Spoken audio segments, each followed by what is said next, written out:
warmly welcomed me. You are so hospitable, and I just want to say, Medase!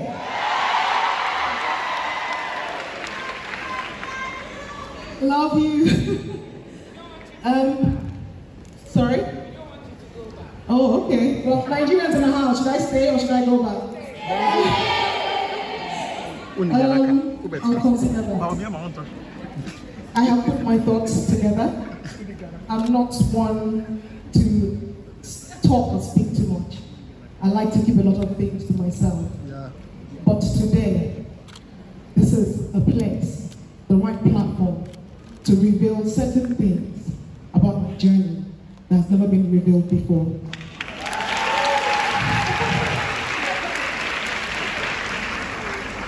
First of all, I am deeply honored and privileged to be here at the second edition of Women of Valour. Did I pronounce it well? Women of Valour, founded by the remarkable, beautiful, kind Nana Abba Anamwa. Thank you for creating this very important, timely platform. It's much needed. This is an event that resonates with me because it celebrates courage, resilience, and the indomitable spirit of women and girls. When I accepted this invitation, two questions came to mind.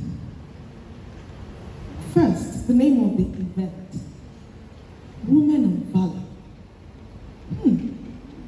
Women of Valour. You know, I was just wondering, it sounded like something, from the old time, something from Game of Thrones. You must agree that the name is not typical. It demands attention. It commands respect, The word valor conveys a sense of bravery, determination in the face of adversity. And this perfectly aligns with Nana's mission to empower and uplift women and girls. By naming the event Women of Valour, she is shining a much needed light on the importance of recognizing and honoring the remarkable contributions of women who have overcome obstacles, defied expectations, and made significant strides in their personal and professional lives. The second question I asked myself was, why me? Have I lived a courageous life? What have I done? Have I taken an active role in determining my own goals and aspirations? Have I crushed a few of those stereotypical perceptions of women? As I reflect on these questions, I am reminded of the popular saying by Eleanor Roosevelt, "A woman is like a tea bag. You can't tell how strong she is until you put her in hot water." Isn't that right? Let me share a small snippet of my own hot water moments traversing the film industry in Nigeria. My mom said when she gave birth to me, I literally came out of her stomach singing, dancing, and it was like lights, camera, action in the word when she gave birth to me. And then growing up, I was captivated by the allure of television, the magic of storytelling. In fact, as a baby, I remember my older sister telling me that I would watch every and anything on television, and I will have this very serious stare, even when they're talking about if it's news or shows, things that a baby doesn't have any business with. I'm staring at the television with serious, deep concentration. So they started calling me TV eyes from when I was a child. And then I dreamt of gracing the screens, captivating hearts with my, dramatic performances. I used to perform a lot for my sister's friends. They'll come to the house and they'll be dashing me small money and biscuits and sweets and tell me to perform for them. Or, do something now, act, dance, sing, And then I carried on doing that. But you see, back then, the respected professions were, the medical practitioners, lawyers, engineers, architects, actors were seen as wayward and unserious. Like we didn't know what we were doing. Who are these layabouts that don't have sense? Oh boy. My dream seemed unattainable at the time. But you see, what prevented me from giving up my dream were two things. The unwavering support of my mother. Another woman, my mother.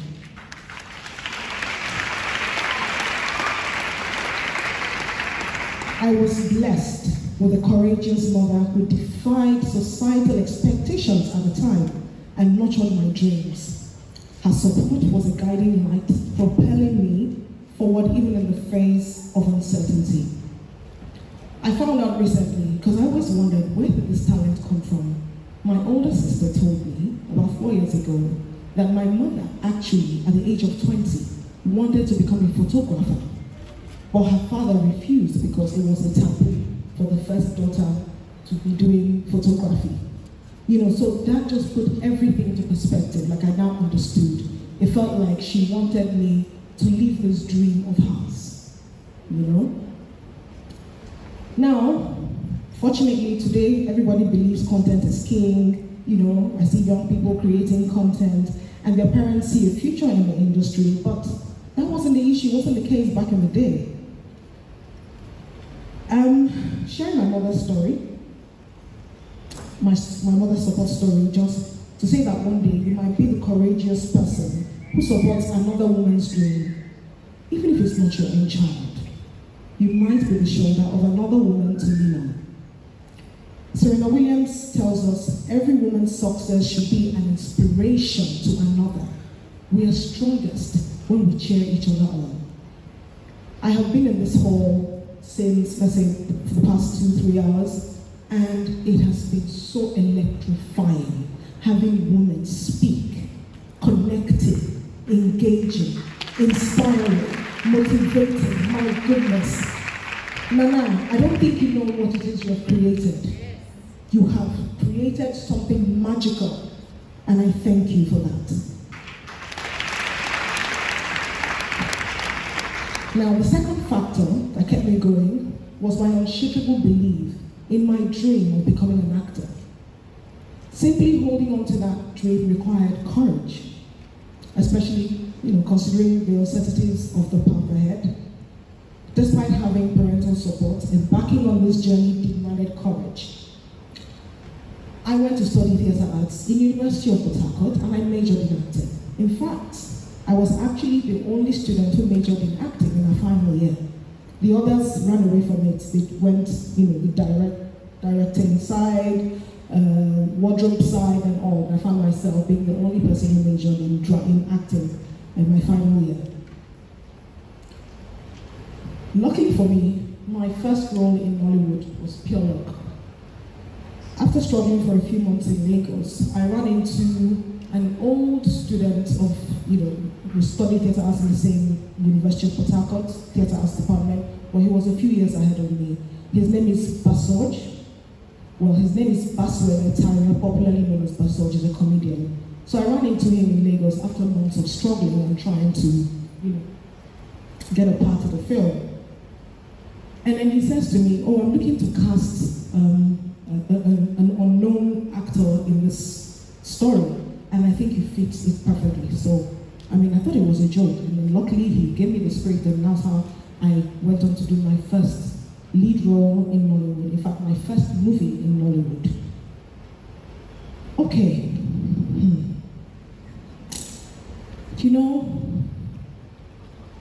Then acting in school, we're not taught to act for film, so we're taught to act on stage. It's completely different. When I got on set, I was so confused. I did not understand what I was doing there, but thankfully, Basoj was very patient with me. He guided me through it, and he told me that, look, on stage, we're taught that it's good that you should exaggerate when you're on stage, doing drama, being, larger than life. But in front of camera, it's very subtle acting. So I had to learn all these things afresh, even though I had studied theatre arts in school.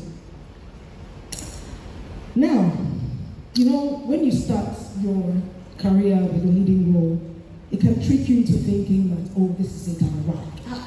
I'm now a big star. It's going to be, I'm going to keep playing all the big roles, lead actor, acting roles and all that. After that initial high and the excitement with jobs dried up. And then, to make matters worse, my mother, my rock, my support system died.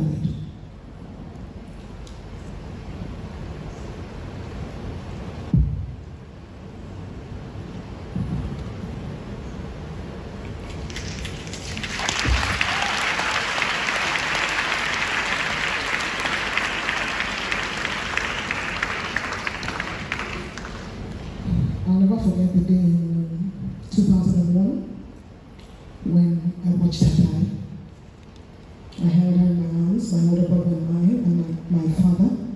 We watched her die and she slipped away. It's something that never really leaves you.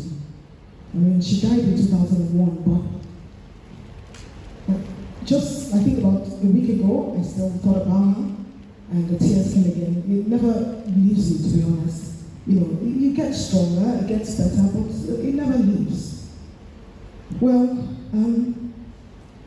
it was just unbearable for me because for me, I felt like she was supposed to be here celebrating with me, watching me chase my dreams. I mean, she was part of this process, She made sure each time I go to school and come back, I'll do my homework and then she'll prepare me for children's variety programs where I go to perform during the weekends. So she was very, very instrumental to who I am today, And then after that, I was in a bad place. I felt like there was no reason to keep going on, I remember being on the plane, going back to Lagos after she had passed. So she passed in my state where I'm from, Imo State.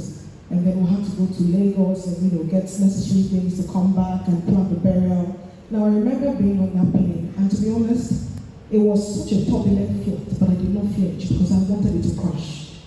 I was praying that I want this plane to crash so I can see my mother and be with my mother again. That's how I felt, And then it's a very empty feeling anyway.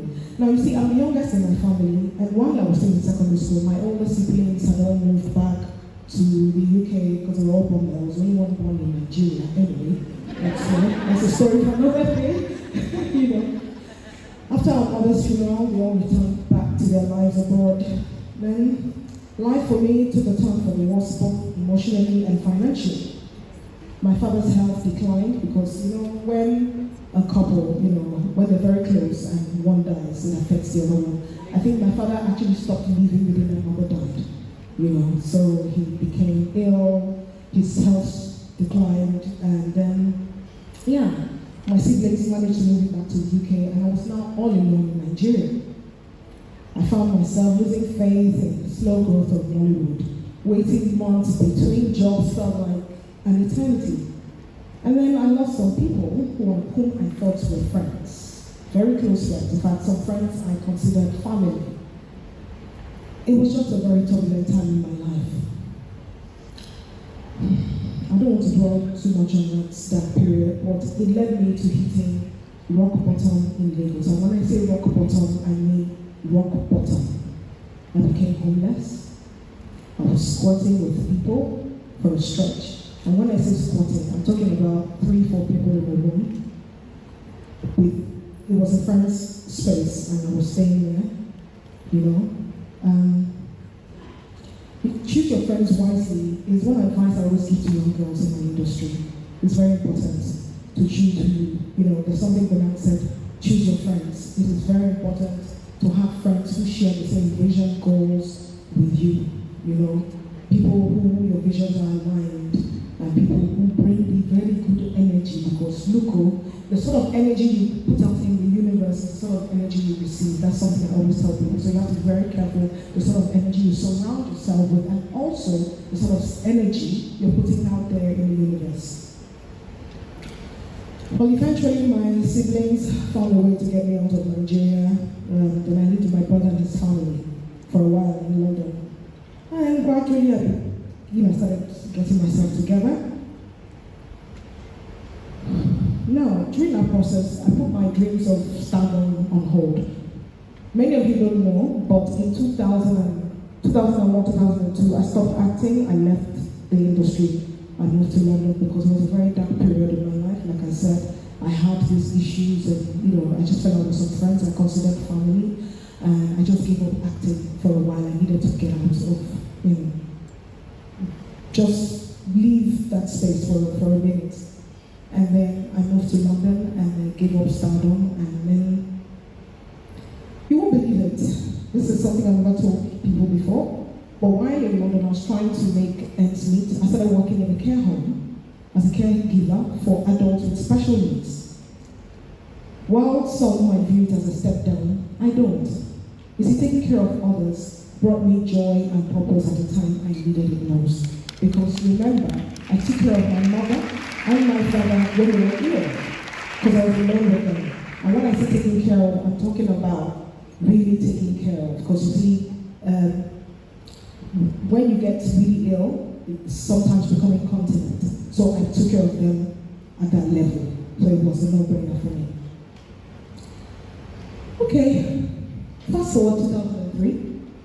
I had saved, some money to return to Nigeria to get my stuff, and then just finally relocate to London. Nollywood was now beginning to thrive. In fact, they were now calling it Nollywood. We used to call it Africa film industry or Nigeria film industry at the time. And then some of the producers were urging me to stay. I felt it was risky. I didn't want to lose my job. And also I had started a drama school in London.